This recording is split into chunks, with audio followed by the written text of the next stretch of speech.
Bismillahirrahmanirrahim. Assalamualaikum warahmatullahi wabarakatuh. Alhamdulillahi hamdan katsiran thayyiban mubarakan fihi kama yuhibbu rabbuna wa yardah.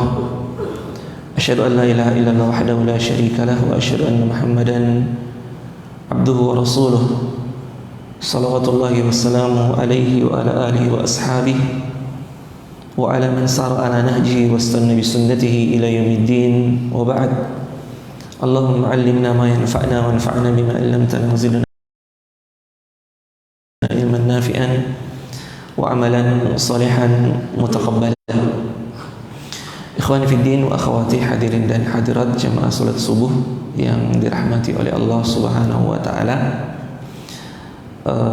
Pada subuh hari ini, tepatnya tanggal 1 Dzulhijjah, kita kembali duduk berkumpul, dimudahkan oleh Allah Subhanahu wa taala, sebuah nikmat yang patut untuk kita syukuri. Untuk kita duduk untuk melanjutkan kembali kajian kita dalam kitab Akhsarul Mukhtasarat, sebuah matan ilmu fikih mazhab Hambali yang disusun oleh Syekh Muhammad bin Badruddin bin Balban rahimahullah. Dan sebenarnya pembahasan kita sekarang sudah masuk di pembahasan haji dan umrah. Dan di dalam pembahasan haji dan umrah itu, kami melihat ada satu bahasan yang perlu untuk kita kedepankan. Dan di dalam buku ini, di dalam matan ini, dia adalah pembahasan terakhir di dalam pembahasan haji dan umrah ini. Pembahasan itu adalah pembahasan yang berkaitan dengan masalah udhiyah, masalah hewan kurban. Karena sebentar lagi kita semua akan melaksanakannya ketika kita selesai melaksanakan sholat Idul Adha. Dan karena tidak adanya ikhwah sekarang yang berangkat haji, makanya kami memandang sebaiknya pembahasan ini kita kedepankan. Apalagi tinggal tersisa satu pertemuan lagi sebelum sholat Idul Adha ini atau hari raya Idul Adha ini. Makanya kemudian kita akan membahas pembahasan ini di subuh hari ini, pembahasan yang berkaitan tentang udhiyah atau hewan kurban. Dan beliau sedikit membahas tentang akikah, ya, karena berkaitan dengan sembelihan. Beliau juga membahas sedikit tentang akikah. Kita langsung masuk ke pembahasan kajian ini yang beliau sebutkan atau yang beliau tuangkan di dalam kitabnya. Beliau mengatakan, wal udhiyatu sunnatun yukrahu tarkuha liqadir. Udhiyah hukumnya sunnah dan makruh meninggalkannya bagi orang-orang yang sanggup untuk melakukannya. Udhiyah jamaah sekalian semuanya sudah tahu, menyembelih hewan-hewan ternak tertentu yang disebutkan di dalam syariat ini yang bisa dijadikan hewan kurban. Dan hewan-hewan itu tentu saja adalah onta, kemudian sapi dengan segala jenisnya, dan domba dengan segala jenisnya. Ya, ini adalah hewan-hewan yang dijelaskan di dalam syariat bahwa dia dijadikan sebagai hewan kurban. Adapun ayam, udang, ikan bolu, ya, dan hewan-hewan yang lainnya itu tidak bisa dijadikan hewan kurban, apalagi ikan dan udang. Ya, dia tidak disembelih. Dan dia disembelih ya karena hari raya Idul Adha.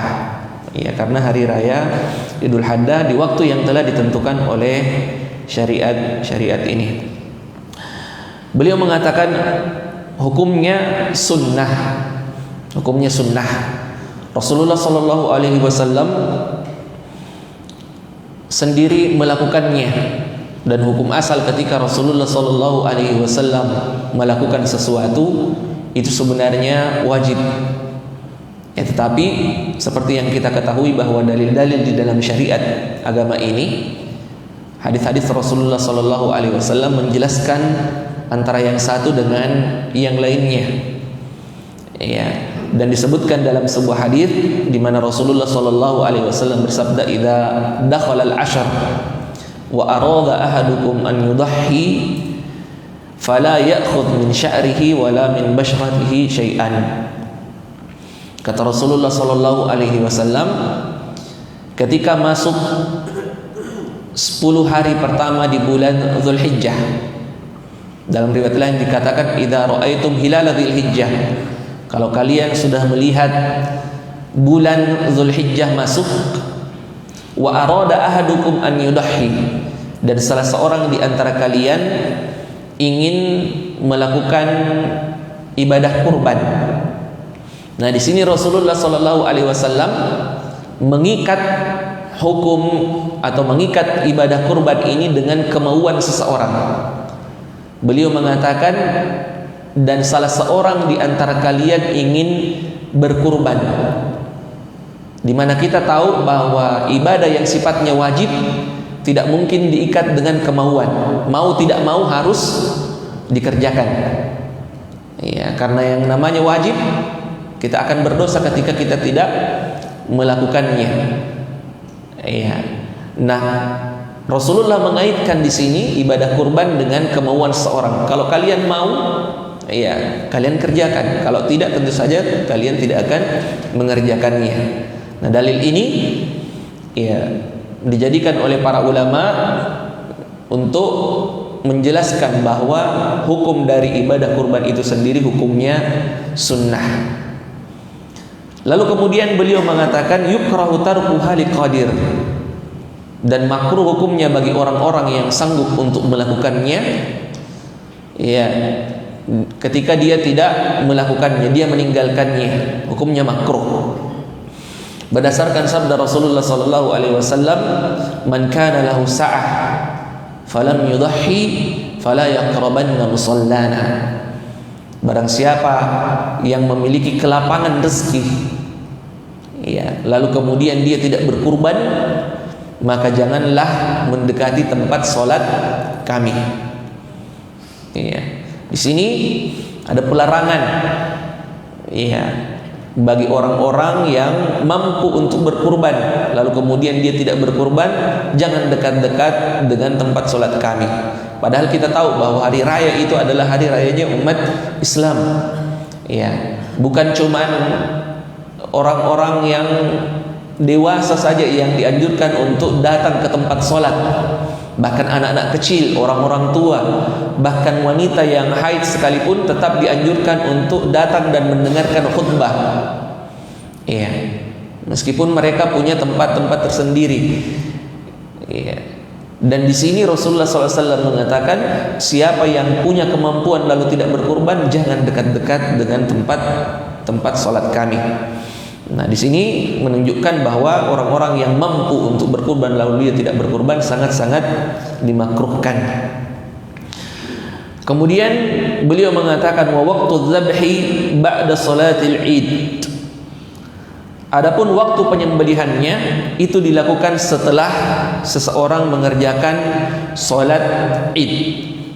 Ya, setelah salat Id dikerjakan. Ya.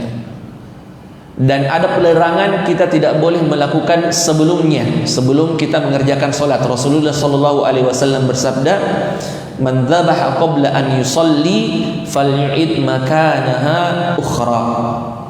Siapa yang menyembelih sebelum salat dikerjakan, salat Idul Adha dikerjakan, maka hendaklah dia mengulang, dia mengganti kurbannya dengan kurban yang lain. Yang menyembelih hewan kurbannya sebelum sholat, maka daging-dagingnya dianggap sebagai daging-daging biasa saja yang disedekahkan, bukan daging kurban. Ya. Dan di sini beliau mengatakan setelah sholat Idul Adha dikerjakan. Artinya meskipun khatib masih sedang berkhutbah, kalau ada yang misalnya ingin menyegerakan menyembelih hewan kurbannya, maka dia tetap dianggap sah. Meskipun afdalnya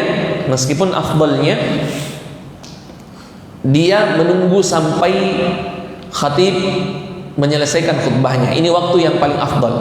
Setelah sholat Idul Adha setelah khatib menyelesaikan khutbahnya. Dan setelah khatib dan imam menyembelih hewan kurbannya, kalau dia punya hewan kurban di tempat itu, ini yang paling afdal.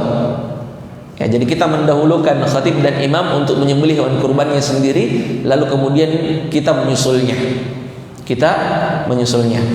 Bagaimana dengan daerah yang sholat id dikerjakan tidak hanya di satu tempat?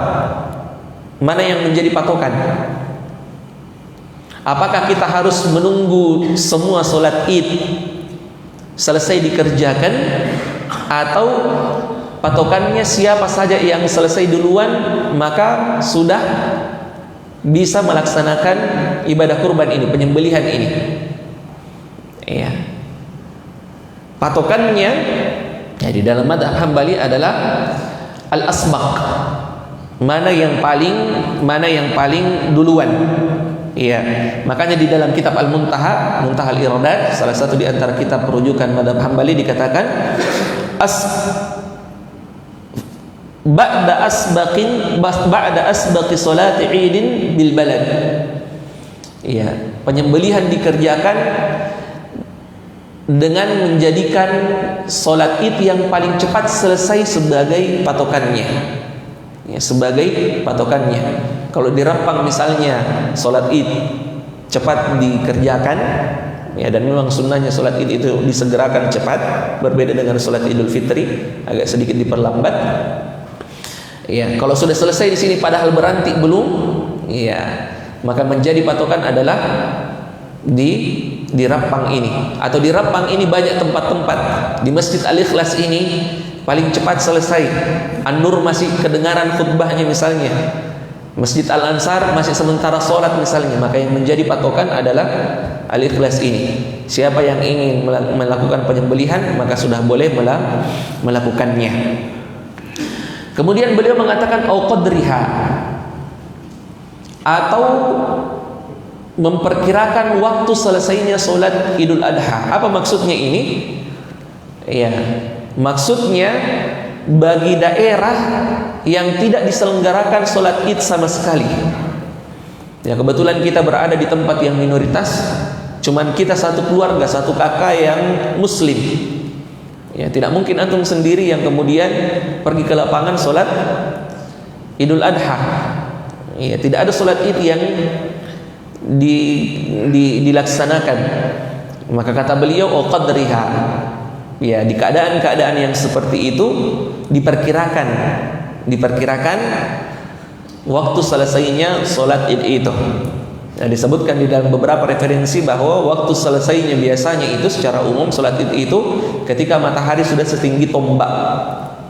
Ya, ketika matahari sudah setinggi tombak, kurang lebih jam-jam 7:30 sampai jam 8. Ya, waktunya ya diperkirakan saja, baru kemudian kita melakukan penyembelihan. Kemudian beliau mengatakan ila akhiri tsanit tasyrik. Iya.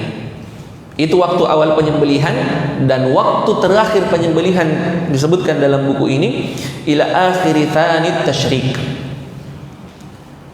Waktu terakhir dibolehkannya melakukan penyembelihan adalah di hari yang kedua, di hari tasyrik, di akhir hari kedua, ketika matahari terbenam di hari yang kedua, di hari tasyrik. Hari tasyrik ada 3. Nah, batasnya sampai hari kedua, dan ini adalah pendapat yang mu'tabar di dalam mazhab Hambali, dan bahkan ini adalah pendapat jumhurul ulama. Iya, ini adalah pendapat jumhurul ulama, dan ini adalah pendapatnya sahabat-sahabat Rasulullah sallallahu alaihi wasallam. Iya. Di antaranya adalah Umar dan anaknya Ibnu Umar, Ibnu Abbas, Abu Hurairah, Anas bin Malik, dan bahkan ini adalah pendapat Ali bin Abi Thalib. Makanya Imam Ahmad mengatakan ayyamun nahri 3. Iya. Waktu penyembelihan itu adalah 3 hari. An khamsatin min ashabin Nabi sallallahu alaihi wasallam. Dan ini adalah riwayat dari 5 sahabat Rasulullah sallallahu alaihi wasallam. Ya, meskipun beberapa ulama di dalam mazhab ini seperti Syekhul Islam Ibnu Taimiyah, murid-muridnya, termasuk di antara ulama kontemporer sekarang, Syekh Ibnu Baz dan Syekh Muhammad bin Shalih Al-Utsaimin mengatakan bahwa hari akhir dari penyembelihan itu adalah di hari terakhir dari hari tasyrik. Di hari terakhir dari hari tasyrik, karena Rasulullah sallallahu alaihi wasallam bersabda, ya, dalam hadis yang sebagian ulama mengatakan hadisnya ini terpotong sanadnya, sebagian juga mensahihkannya. Ya, Rasulullah sallallahu alaihi wasallam mengatakan kullu Mina manhar. Semua tempat di Mina adalah tempat penyembelihan. Wa kullu ayyamit tasyrik dzabhun. Dan di semua hari raya di hari tasyrik, semua hari tasyrik, 3 hari tasyrik itu adalah waktu penyembelihan. Dan Rasulullah sallallahu alaihi wasallam mengatakan ayyamut tasyrik, hari tasyrik itu 3 hari itu adalah ayyamu aklin wa syurbin wa dzikrullah. Hari-hari untuk makan, minum dan zikrullah. Ya, kalau dia adalah hari makan, hari ketiganya adalah hari makan, tidak mungkin seorang dilarang untuk menyembelih. Ya, tidak boleh seorang dilarang untuk menyembelih. Dan ana lebih condong ke pendapat ini. Ya, meskipun sekali lagi pendapat yang mu'tamad di dalam mazhab ini adalah pendapat yang disebutkan di dalam buku ini, bahwa batasan batasan penyembelihan itu adalah di hari yang kedua. Allahu a'lam. Kemudian beliau mengatakan wala yu'ta jazirun ujratahu minha.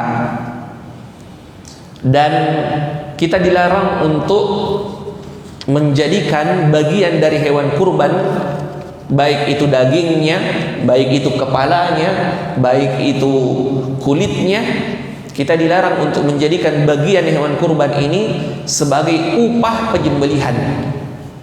Sebagai upah penyembelihan. Dia lengi pak geree. Iya, sebagai upah, sebagai bentuk pembayaran dari jasanya menyembelih hewan kurban yang ada.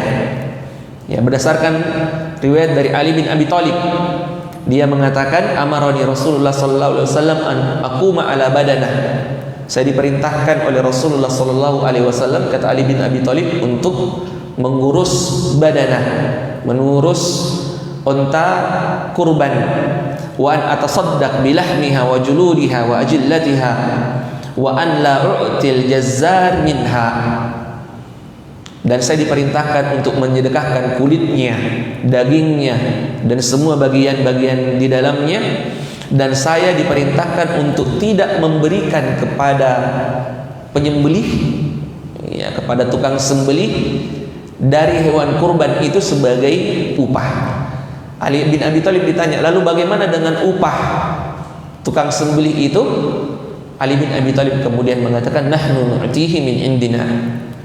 Kami memberikan upahnya dari uang kami. Ya, makanya kemudian ulama mengatakan, untuk tidak terkesan sebagai hilah, sebagai siasat saja, sebaiknya kalau ada yang mau memberikan daging kurbannya kepada tukang sembelih sebagai bentuk hadiah, karena yang dilarang di sini adalah sebagai bentuk upah. Adapun kalau hadiah atau kalau tukang sembelihnya orang miskin, maka dia terhitung sedekah. Ya, maka kata para ulama, sebaiknya supaya tidak terhitung hilah siasat saja, maka sebaiknya kita berikan upahnya terlebih dahulu, kita bayarkan upahnya terlebih dahulu, baru kemudian kita berikan dari daging atau kulitnya itu, kalau kita memang mau berikan itu ke tukang sembelihnya, ya, ke tukang sembelihnya. Dan ini yang perlu digarisbawahi, bahwa yang dilarang di sini adalah pemberian sebagai upah. Adapun sebagai hadiah atau sedekah, maka itu diperbolehkan. Maka itu diperbolehkan. Makanya beliau mengatakan wala yuba'u jilduha. Ya. Kulitnya tidak dijual. Ya, baik kepada pemiliknya, baik bagi pemiliknya.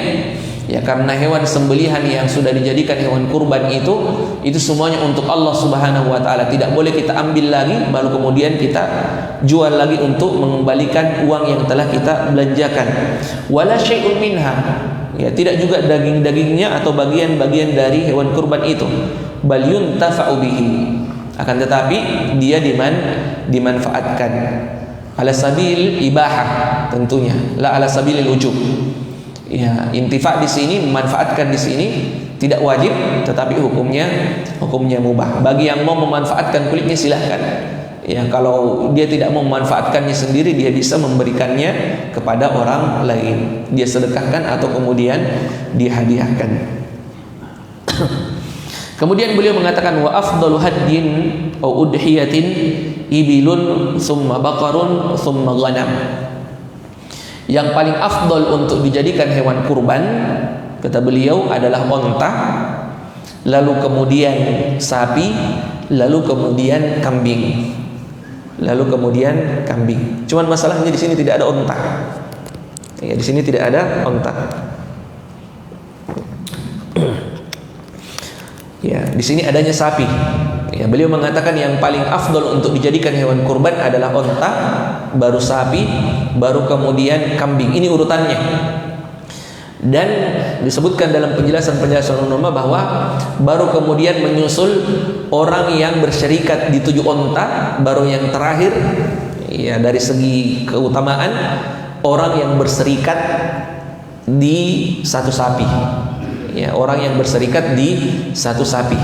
Jadi 1 ekor kambing itu lebih afdal dibanding orang yang berserikat di 1 sapi, 7 orang. Iya, 1 kambing lebih afdal dari orang yang berserikat di 1 ekor sapi. Ya, para ulama mengatakan karena sebenarnya kurban ini tujuannya adalah iraqatud dam, untuk mengalirkan darah hewan sembelihan. Dan yang mengalirkan darah sendirian tentunya lebih utama dibanding yang mengalirkan darah sembelihan itu rame-rame 7 orang.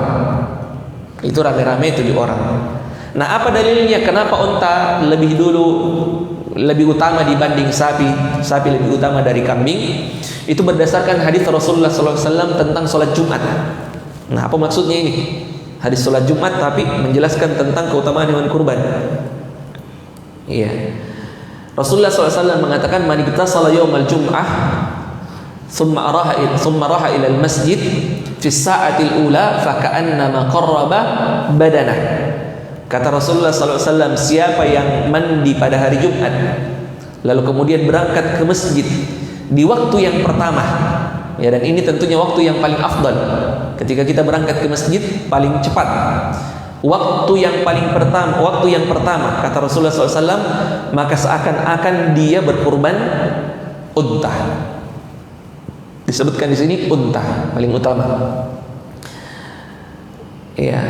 Wa man raha fi sa'ati tsaniyah, dan siapa yang berangkat di waktu yang kedua fa ka'annama qarraba baqarah. Dan siapa yang berangkat di waktu yang kedua maka seakan-akan dia berkurban sapi. Iya. Dan siapa yang berangkat di waktu yang ketiga fa ka'annama qarraba syah, maka seakan-akan dia berkurban kambing. Ya, jadi disebutkan urutan-urutannya. Unta dulu paling utama, baru sapi, baru kambing.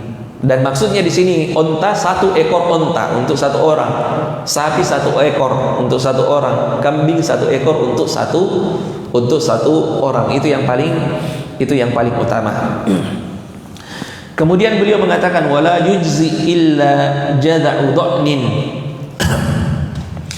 Dan hewan yang bisa dijadikan hewan kurban adalah hewan yang berjenis jada' kalau dia adalah domba, dan jada' kalau dia adalah domba adalah hewan yang umurnya sudah lebih dari 6 bulan. Ya. Jadi disebutkan dalam hadis la tadhbahu illa musinnah illa an ya'sura alaikum fatadhbahu jad'atan minad dha'an. Ya, disebutkan dalam hadis seperti itu. Jangan kalian menyembelih kecuali musinnah. Ya, kecuali sani. Ya, kalau berat bagi kalian maka hendaklah kalian menyembelih jaz'ah. Jaz'ah di sini yang dimaksud adalah domba yang berumur 6 bulan. Au saniyu ghairihi, atau sani kalau hewan kurban dari yang lainnya, jenis yang lainnya.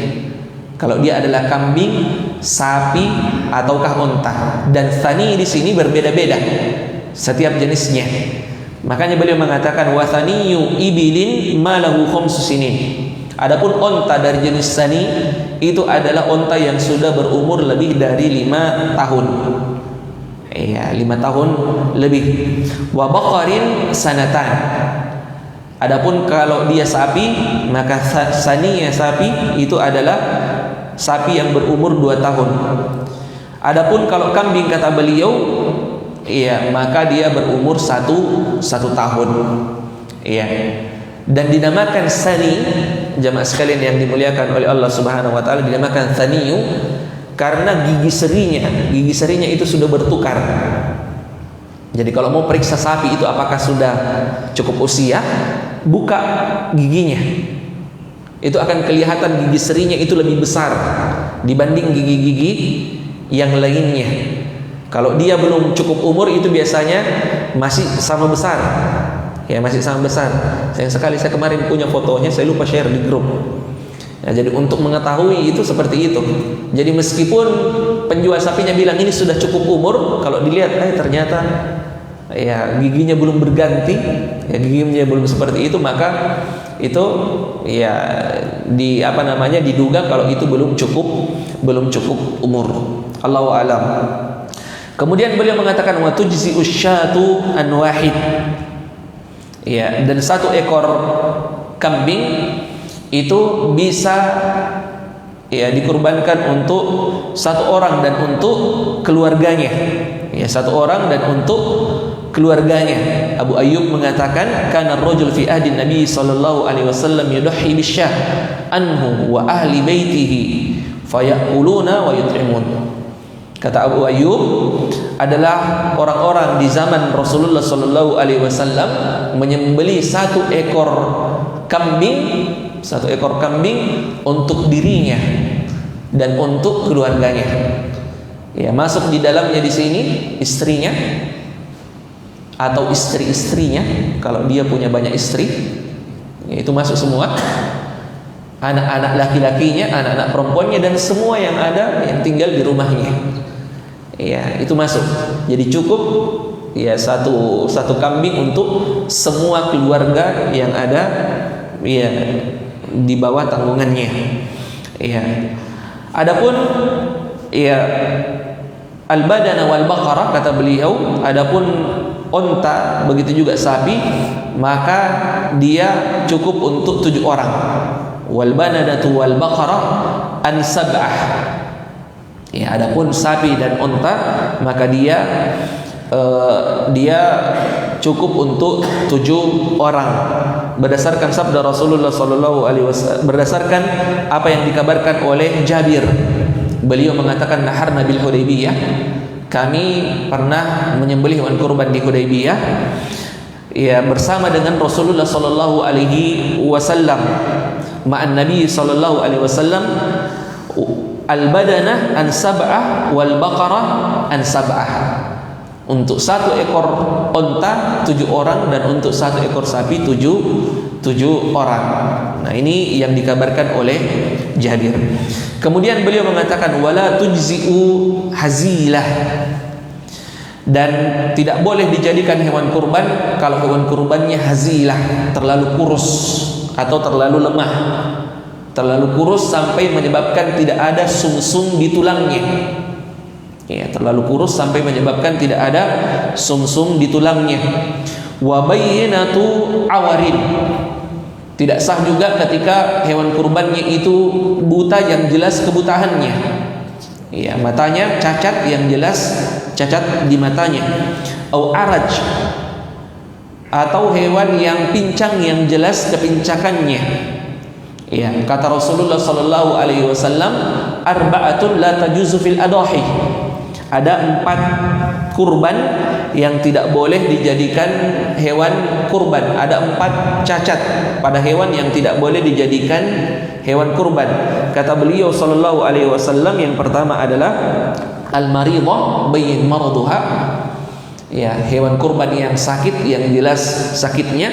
Al-awra bayyin awaruha, yang cacat matanya yang jelas cacatnya, wal arja bayyin dhul'uha, dan yang pincang yang jelas kepincangannya, wal ajfa allati la tudqi, dan hewan yang sangat kurus yang tidak memiliki sumsum di dalam tulang-tulangnya. Ya, ini 4 yang tidak boleh dijadikan hewan kurban. Kemudian beliau mengatakan wala dhahibatus thanaya au aktsari udhuniha au qarniha, dan tidak juga yang kehilangan atau yang rusak giginya, yang pecah giginya, atau yang terpotong kebanyakan dari telinganya atau tanduknya. Iya. Adapun tanduk dan telinga, kalau terpotong hanya sedikit saja maka hukumnya makruh. Kalau terpotong sedikit saja. Dan kadar sedikit yang dimaksud di dalam mazhab ini adalah kalau kurang dari setengahnya. Iya. Ketika dikumpulkan hewan-hewan kurban itu tiba-tiba berkelahi dan ada yang cupek tanduknya. Iya, itu tidak mengapa. Itu tidak mengapa. Kalau potongannya itu hanya sedikit. Apa itu cupek? Apa bahasa Indonesia cupek? Pecah. Iya. Pecah sedikit, cupek. Iya. Iya. Repak nih kapan mau pecah? Iya. Cupek. Jadi dia pokoknya itulah. Iya. Dan kalau lebih kurang dari setengah, kurang dari setengah. Begitu juga kalau terpotong telinganya dan potongannya hanya sedikit, cacat di telinganya hanya sedikit, maksudnya sedikit, hampir semua telinganya itu masih utuh kecuali sedikit saja, tidak kurang dari setengah telinganya, maka ini hukumnya makruh tetapi masih sah untuk dijadikan hewan kurban. Tetapi kalau sudah lebih dari separuh, hilang sama sekali, terpotong dan hilang sama sekali telinganya, atau terpotong dan hilang sama sekali tanduknya, maka ini tidak boleh. Tidak boleh dijadikan hewan kurban. Berdasarkan riwayat dari Ali bin Abi Thalib, beliau mengatakan, "Naha Rasulullah sallallahu alaihi wasallam an yudhi bi abba al-qarn wal udhun." Rasulullah sallallahu alaihi wasallam melarang untuk menjadikan hewan kurban ketika hewan kurbannya itu telinganya dan tanduknya abba. Imam Ahmad mengatakan al-abba ma dhahaba aktsaru udhuniha aw qarniha. Al-abba adalah yang kehilangan kebanyakan tanduknya atau kebanyakan telinganya. Kebanyakan tanduknya atau kebanyakan telinganya. Nah, ini hewan-hewan kurban yang tidak boleh dijadikan hewan kurban, atau hewan-hewan yang tidak boleh dijadikan hewan kurban. Kemudian beliau mengatakan wasunnatu nahru ibilin qa'imatan ma'kulatan yaduhal yusra wa dhabhu ghairiha. Yang sunnah ketika hewan kurbannya adalah onta adalah nahar. Jadi sembelihan kalau di dalam bahasa Arab itu ada 2 macam. Ada nahar, ada dzabah. Ya, kalau onta itu nahar.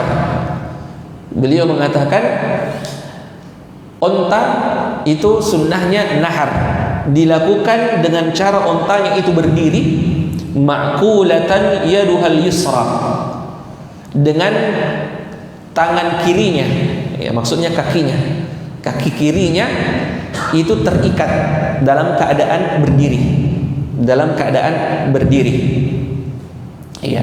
Adapun kalau hewan sembelihannya selain unta, maka penyembelihannya dilakukan dengan zabah. Salah satu di antara bedanya zabah dengan nahar, kalau nahar itu dilakukan ketika penyembelihannya dilakukan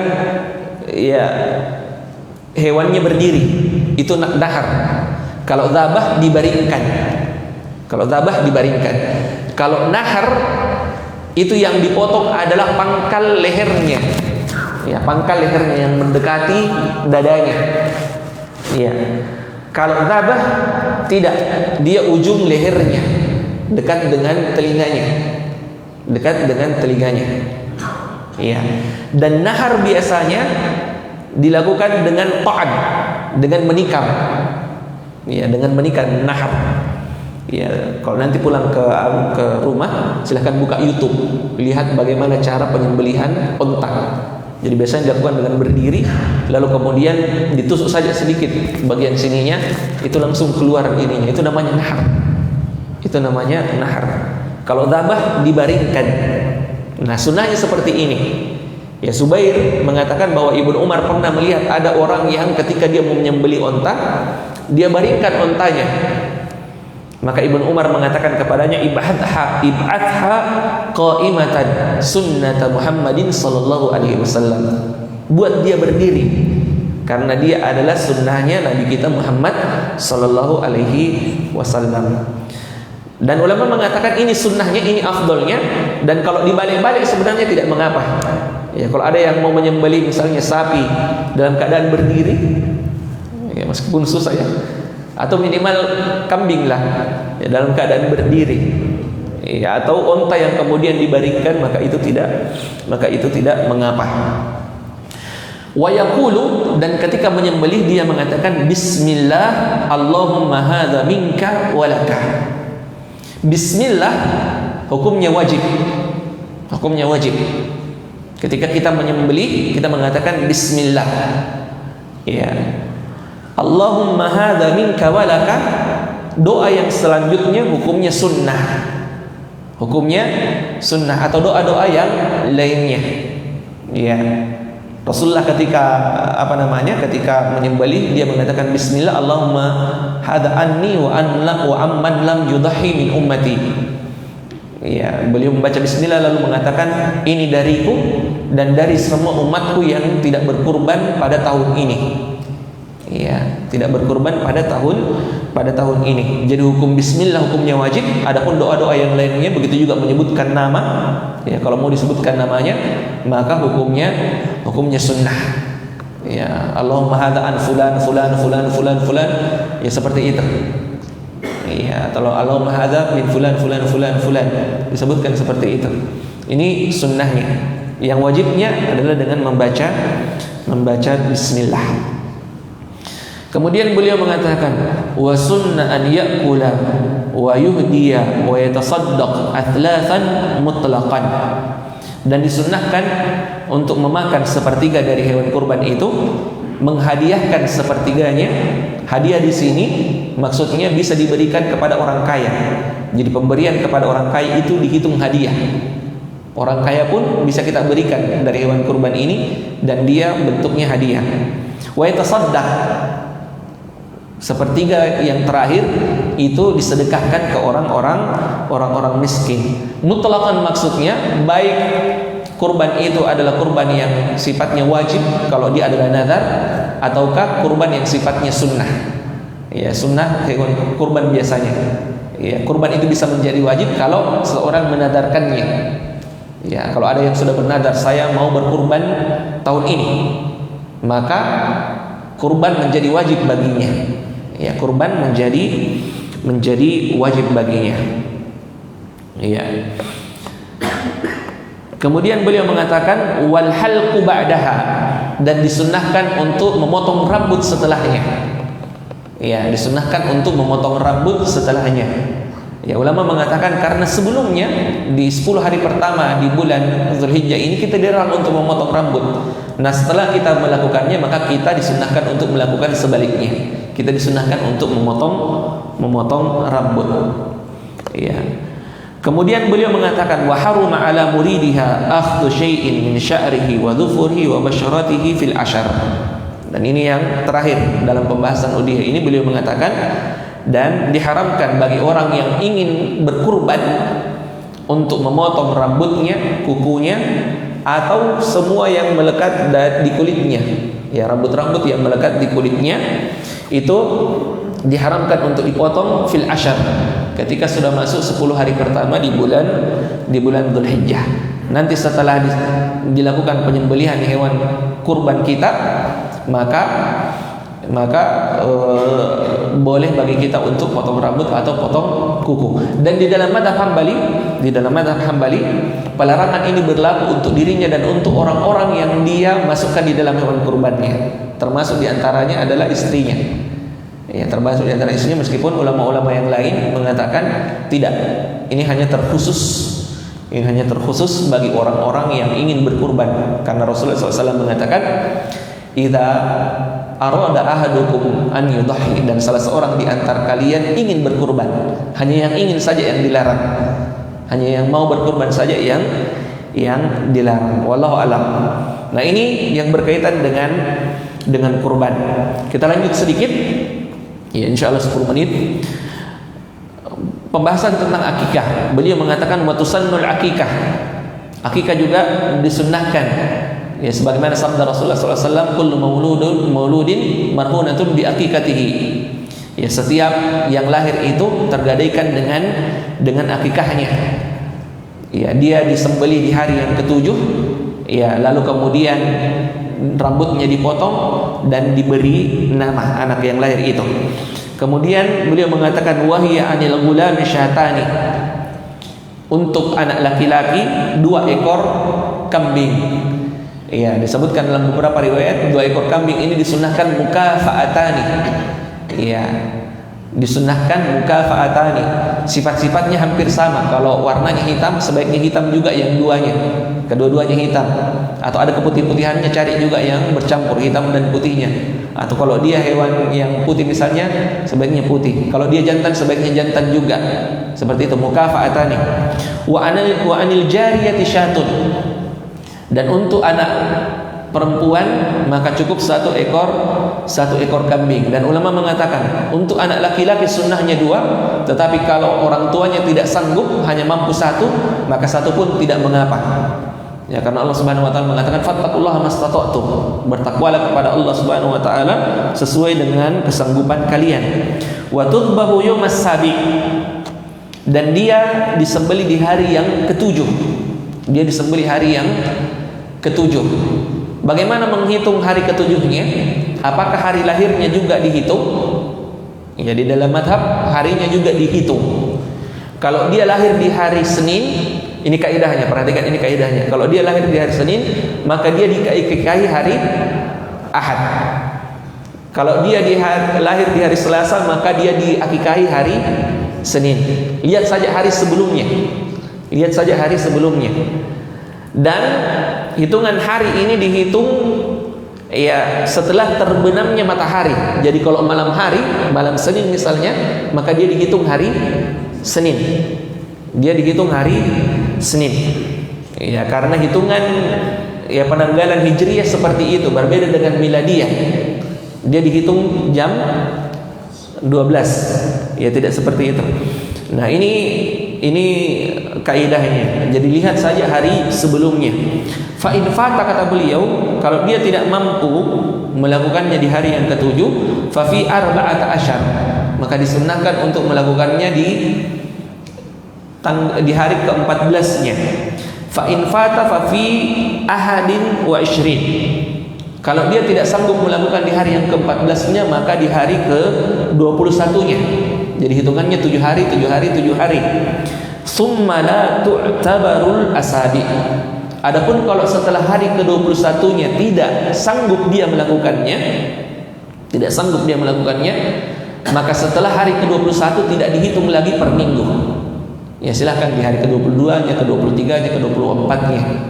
Dan ini hukumnya sunnah. Ini sunnahnya.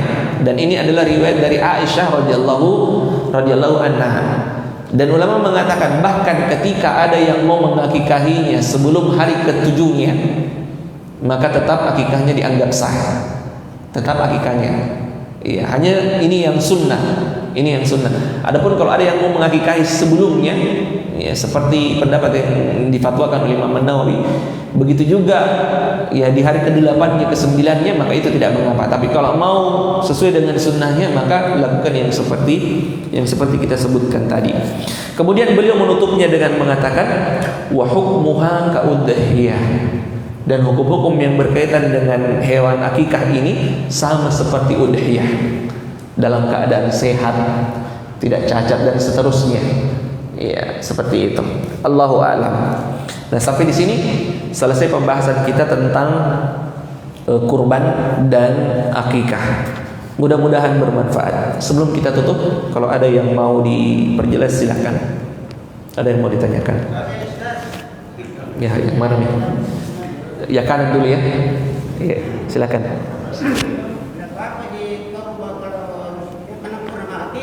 Iya.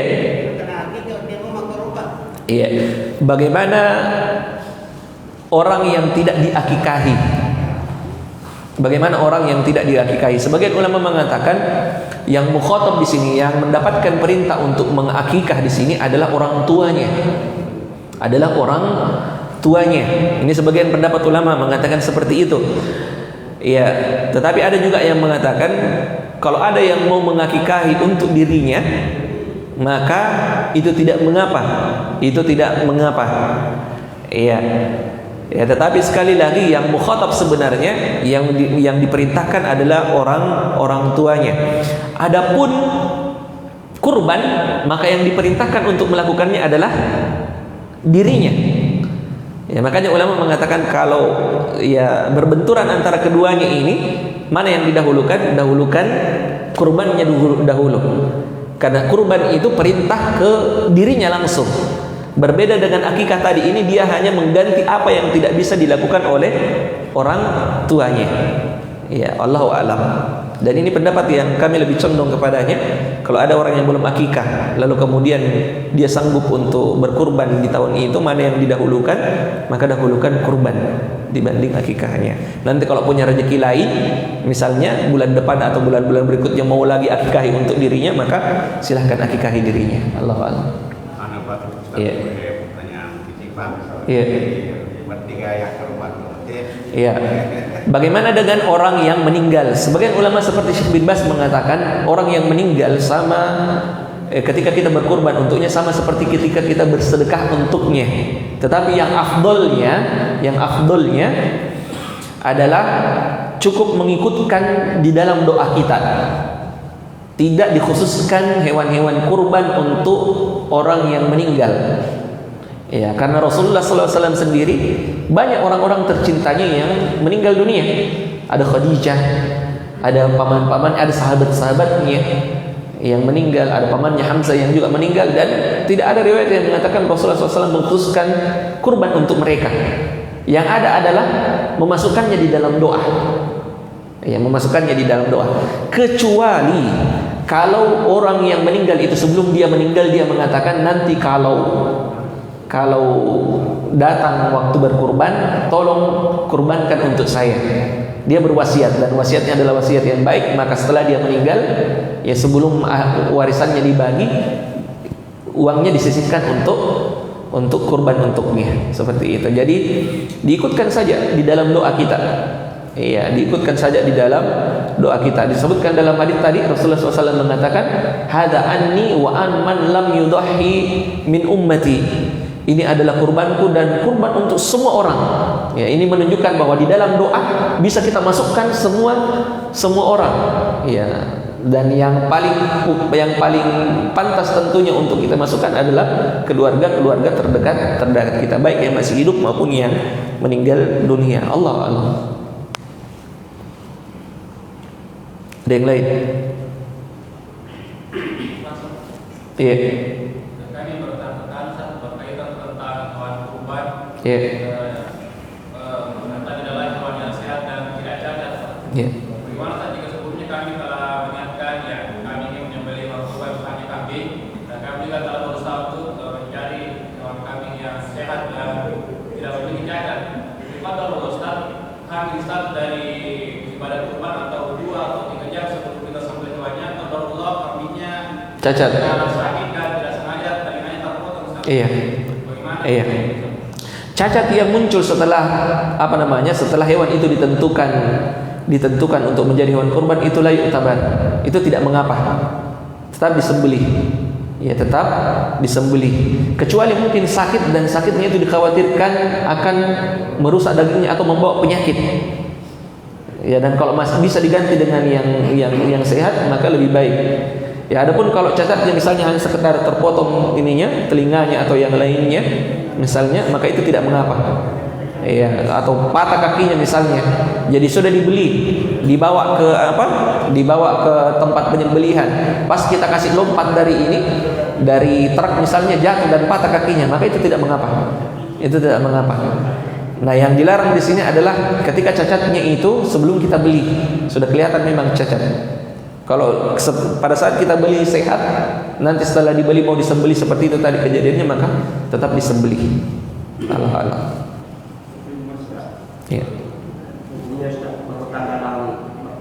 Iya. Iya, berhutang. Ulama mengatakan karena dia hukumnya sunnah muakkadah, makanya siapa yang misalnya mau berutang dan dia yakin dia mampu membayarnya, maka silahkan berutang. Ada uang yang dia tunggu. Ya, lain halnya kalau dia hanya modal semangat saja, menggebu-gebu, tidak jelas penghasilannya. Ya, tapi dia mengatakan, ya yang paling utama unta baru sapi. Karena di sini tidak ada unta, saya mau berutang 1 sapi. Tapi tidak jelas pekerjaannya, tidak jelas penghasilannya, makan saja susah, ya jangan. Tapi kalau misalnya jelas pegawai negeri misalnya, ada bulan depan uang yang dia tunggu, atau seseorang yang punya uang yang dia tunggu misalnya, atau dia yakin dia mampu membayarnya, maka tidak mengapa dia berutang. Tidak mengapa dia berutang untuk melakukan kurban ini. Sudah berusaha untuk rencana kurban. Iya. Tapi sapinya dicuri orang. Apakah beli sapi lagi atau sudah? Kalau dia nazar, ya maka dia wajib untuk menggantinya. Tapi kalau mustahab, kalau dia hanyalah ya ibadah kurban yang sunnah muakkadah tadi itu, ya maka dilihat kalau dia masih mau menggantinya, maka tidak mengapa. Dia menggantinya, dia sanggup untuk beli lagi, silahkan. Tapi kalau dia sudah tidak sanggup, maka ya tidak ada la yukallifullahu nafsan illa usaha. Allah tidak akan membebani apa yang hambanya tidak sanggup untuk lakukan. Ya, kalau kayak Pak Sudi, insya Allah masih bisa beli lagi.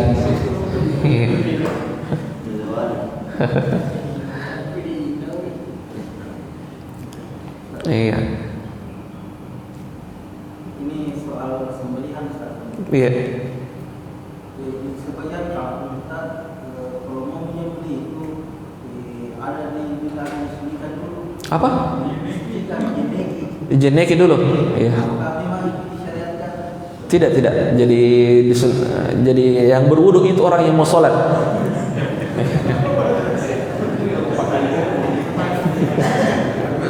Ya bagaimana nih kalau tidak ada air, ditayamumkan juga.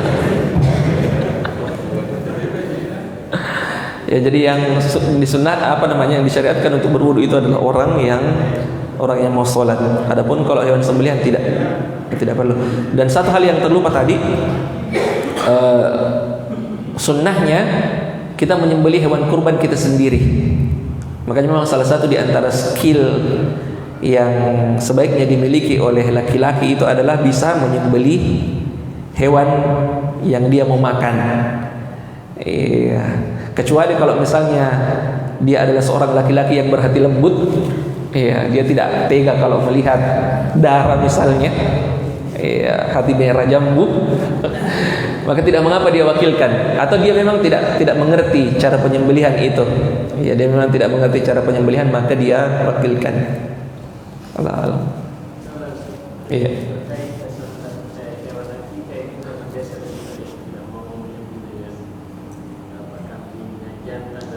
Iya.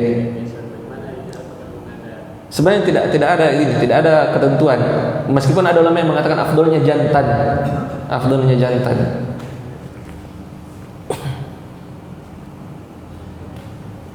Yang lain.